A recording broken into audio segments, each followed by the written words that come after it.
My name is Lucy Meyer, and the title of my talk today is Success Without Fulfillment Bankrupts Your Soul. And I always thought that once I had the picture-perfect life, I would be the happiest I had ever been. But at 34 years old, I found myself with the picture-perfect life. Except, although it looked amazing on the outside, I felt terrible in my own body. I felt lonely, almost like if I was standing inside of a little glass box, watching the feelings that I craved on the outside. I had the house of my dreams, I had the car, I had the income, but instead of feeling empowered by my own success, I felt trapped by the responsibilities of the life that I had created. So I asked myself, how did I get here? Where did I go wrong? And then I became curious. What does science say about happiness? And are there any common threads in the happiest people on our planet? So I'm going to tell you today what I believe makes humans the happiest and the most fulfilled. And I'm going to show you 3 key pieces of information, and I'm going to show you scientific studies to back everything that I'm telling you. So, the first piece of information is that there are 2 ways that you can motivate yourself to get out of bed in the morning. The first set of values are called intrinsic motivations. They are things that we do because we value them. We enjoy them in and of themselves, not because of anything that we stand to gain from doing them. When we were children, we used to play simply because we enjoyed it, not because we looked amazing doing it or, wanted some kind of status from it. So examples of intrinsic motivations are playing music, having a very engaging conversation about a topic that you are very interested in or with someone who you feel very connected to, singing, dancing, playing sports, spending time with pets, spending time with loved ones, etc. Now, the rival set of values is called extrinsic motivations. And they are things that we do not because we actually enjoy them, but because there is some benefit. Whether it's admiration, money, status, social media likes, sex. Now, we all must engage in both up to a certain extent, right? For example, I know that I have to keep my job regardless of how I feel about it because I have to pay my bills. But the problem with too many extrinsic motivations is that the reward is often not in our control. So it isolates us from deeper human connection because we view other humans as competition, or we resent them when they're doing better than us. Essentially, what the studies suggest is that the more we rely on extrinsic values for our happiness, the shorter our relationships are, and in turn, the more unhappy we become. So when I was 34 years old, my sense of identity was mostly reliant on my achievements and my financial success. But this was exhausting. I was very easily threatened because there was always somebody who was doing better than me. And some of the people who I felt very closely connected to now posed a threat because I was competing with them. Whether I was aware of it at the time or not, that was the truth. The second piece of information that I found is the longest human experiment ever conducted. It's been going on for 89 years. It began in 1938. The study followed the lives of 724 Harvard students and low-income boys from Boston. The Harvard study on human happiness found that close relationships, such as spouses, family, and friends, are more important not just to happy lives, but to long lives, than social class, IQ, or genes. To put it in plain language, the happiest people are the ones with the longest lives. And they are also the ones with the most sincere, genuine, connected human relationships. The greatest source of happiness for humans is connecting to other humans. Now, to give you a little more background on my story, I am a self-made entrepreneur. I founded my first company when I was 27 years old. And I became completely obsessed with the success of my own company. I was a salesperson, so I drove my company forward fairly quickly. Initially, I had good relationships and good friends, and I had good connections with people. And that helped me towards my achievements. But to my surprise, the more successful I became, the further away my peace and fulfillment were. Because my life was imbalanced. I was always tired. And it seemed like no matter how much effort I put forth, it was never enough. So my relationships started to feel shallow. I felt disconnected from my kids and from the people who I had been very close to. Why? Because I was always working towards a new achievement, a new goal, a new deadline. So over time, I developed severe anxiety. And there came a point in my life where the highlight of my day was the time when I got to have a glass of wine to numb my disappointment in the fact that I thought I would be fulfilled and happy with everything I had achieved, but somehow I was not. But in November of 2020, my life came to a sudden halt when my 12-year-old daughter nearly died. In that moment, the weight of the way I was living just came crashing down on me. And I awakened to the fact that my life looked amazing on the outside, but in my body, I felt terrible. So I thought there has to be a better way. So the third piece of information that I found is in a wonderful book named Lost Connections by Johann Hari. In his book, Johann poses an interesting perspective on mental health issues such as depression and anxiety. He writes in his book how he believes that these conditions and emotional states are simply our own mind signaling to us that we are not okay.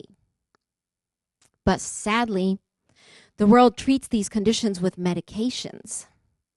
Kind of like if you were wearing a pair of shoes that are too tight. I don't know if anybody's ever done that. I know I've done it many times. And instead of changing them for a pair that is comfortable, you took an ibuprofen to remove the symptoms and not feel the pain and discomfort. Now, I want to make a disclaimer here.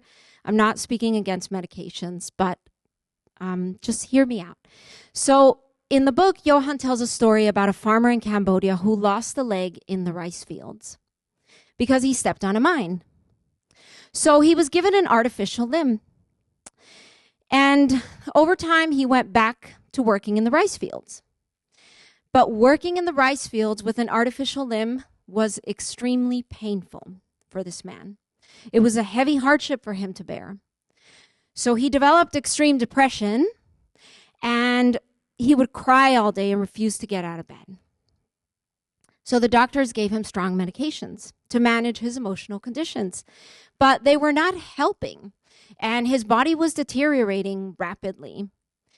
So one of the doctors thought he was going to listen to this man and try to understand why the medications weren't helping, and he was actually getting worse.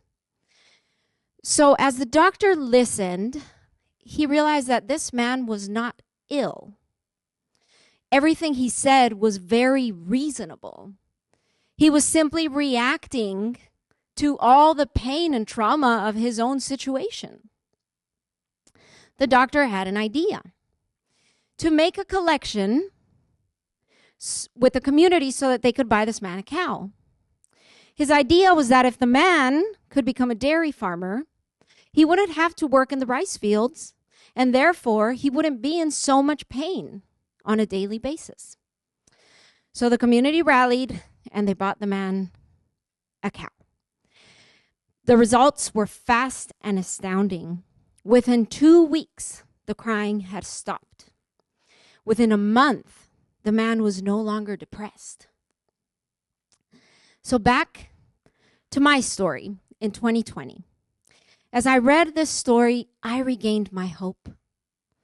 I thought, maybe I'm not ill, and my own depression and anxiety are just my own mind trying to tell me that I need to make some changes in my life. I began to realize that a lot of my life choices up until that point were based on wanting to maintain an image or compete for an achievement. For example, I was living in a huge house out in the middle of nowhere. Because the house was beautiful, it was a bragging point, and it looked really good on my social media. And I'm a little bit embarrassed to say that out loud, but it's the truth. But in reality, the house was a lot of work. It was very isolating. I felt lonely in that house on a daily basis. In reality, what I craved, based on my personality type, was to be around people, diversity, music, restaurants, cafes. So my husband and I made the decision. We sold our big house and we moved to a small apartment in the city center with our kids. And slowly, I began to uncover my intrinsic motivations, which had been buried by a life of achievements, but very little joy. One day I had an idea. I had been training with a physical trainer, and the first thing she asked me to do was to log everything I ate for 10 days. This inventory would help me to understand my own weaknesses and make changes where it was necessary. So I thought, what if I did this with my thoughts and emotions? I began logging the happiest moments of my day. In an attempt to not succumb to medications, because my therapist was about to prescribe me with medications. So I began to log the happiest moments of my day. And I named this journaling practice my Freedom and Peace Journal. This practice alone has changed my perspective on life. Because what began to emerge were the patterns of the things that made me happy effortlessly, my intrinsic motivations. And then I began to make choices that were conducive to more of those things. In my case, the main pattern that emerged was that I craved connections. I craved those healthy friendships that I had before I became so strongly driven by my ambitions. And I think that this is worth mentioning due to the evidence on how important connections are and relationships, not just to happiness and fulfillment, but for learning opportunities, networking, business. Networking has been a big part of my success. So eventually, through being open to doing things just because they were fun, just because I enjoyed them, I began to find fulfillment in pathways I had never considered before, such as mental health, energy, healing, boogie boarding in the ocean, dancing, traveling, all kinds of stuff. Since then, I have become a published author. I also studied and became a clinical hypnotherapist and a life coach, and I've been able to help a lot of people whose life looks a lot like mine did back in 2020. All of this while managing to maintain and expand my original business.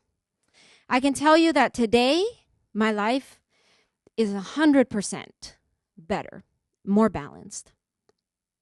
So today I propose the idea that success with fulfillment is a balance between the different pieces of what I now call the whole pie that is our lives. And that is your career and achievements, your emotional life, your mental health, the things you love to do, your spiritual well-being. Basically, a balance between your extrinsic and your intrinsic motivations. I want to invite you guys to take on this more expansive and generous approach to life.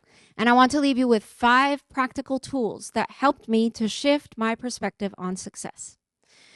So, tool number 1, if you are depressed or anxious, or maybe just sad, or feel unhappy with where your life is at, please don't ignore those feelings. Our feelings are made to signal to us when something's not okay or when something maybe just needs to change.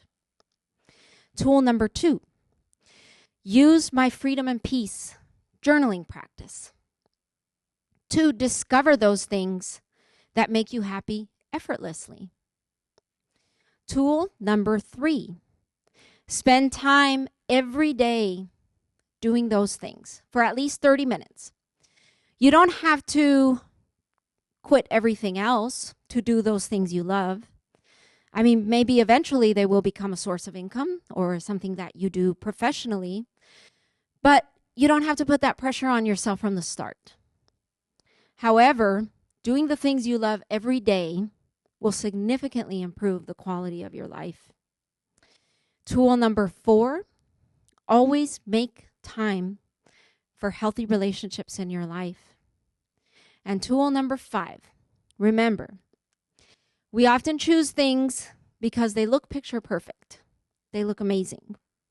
But that doesn't mean that they're going to feel good in our bodies, that they're going to go with our personality types, our nervous system, and the things that they're actually going to feel good. So choose things that feel good to you, not just look amazing. Thank you very much.